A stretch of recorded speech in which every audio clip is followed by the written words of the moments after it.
I'm Joe Elliott, and I sing for Def Leppard and the Down and Outs.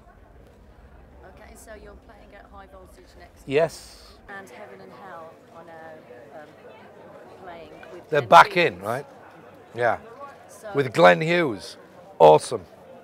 And so, what do you think of that? Well, I think it's the most perfect tribute that you could do for Ronnie Dio.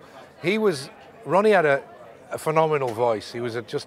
He had those pipes that all singers wish they had. They never faltered. They were just always there. He always sounded like Ronnie Dio, you know.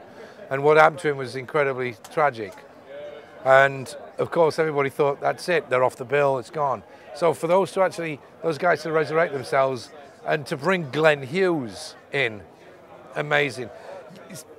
Glenn Hughes is this odd thing, you know. I've never understood why Glenn's never been massive global star, because from a talent point of view, he's got everything going for him. He's a good-looking guy, he's sensible, and he's, you know, most importantly, got an unbelievably brilliant voice. Yet he puts records out, nobody buys them, and I don't understand that, you know. So for him to be in this vehicle, if you like, that's going to help A, preserve the memory of Dio, and B, you know, bring in to the public's attention how wonderful a singer Glenn Hughes is, and what a great band Heaven and Hell are. I think it's a great thing. And what are the bands on the lineup would you like to catch? UFO, always. Heroes of mine. Can't believe I'm actually above them on the bill. It's just bizarre.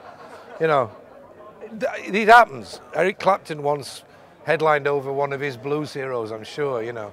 I'm looking forward to seeing the Choir Boys as well, you know. When I was a kid, my closest friend is 4 years older than me, and he absolutely browbeat me with Emerson, Lake and Palmer. So the fact that the actual day that we're playing, all the bands that I'm on with, I'm going to be very intrigued to watch, and not forgetting Joe Bonamassa, who's actually a friend of mine.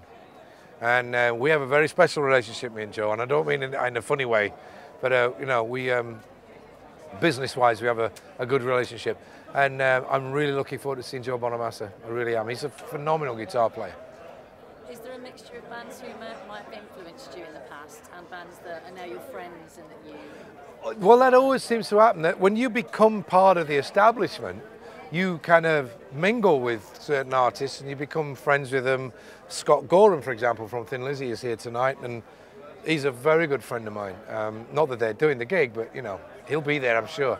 People like Brian May and Tony Iommi, people that you just meet along the way, and you pick up conversations. You might not see them for 3 years, but you pick up a conversation you had 3-4 years ago, and it's like you were, only yesterday you were with them, you know. But it might sound cheesy, but even watching Bachman and Turner playing You Ain't Seen Nothing Yet, and maybe things like Not Fragile, Heading On Down the Highway, these are songs when I was 10, 11, 12 years old that meant something. And they may not have lasted the test of time the way that Stairway to Heaven and Freebird have, but as I've been saying over the last couple of weeks, there is more to classic rock than Stairway to Heaven, Freebird, Sweet Home Alabama and Smoke on the Water, which is one of the reasons that I wanted to do the Down and Outs album, is show people that there's music you've missed that you shouldn't have, you know. So there's a lot of stuff out there that I'm really looking forward to see. You know, maybe there'll be another one next year, and then there'll be another one in 10, you know, keep going. In 10 years we can have a 10th anniversary and a 20th anniversary, and it could be like Reading or the Isle of Wight, or like what was Donington is now Download. It can actually become part of the travelling circus of what we do for a living, you know. This is the first one, I'm proud to be part of it.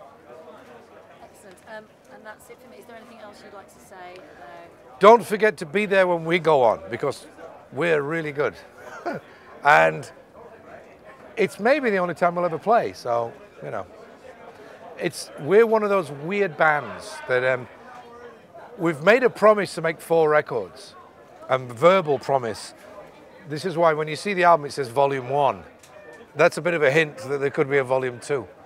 And trust me, when it says Volume 2, that's a hint there'll be a 3 and maybe a 4.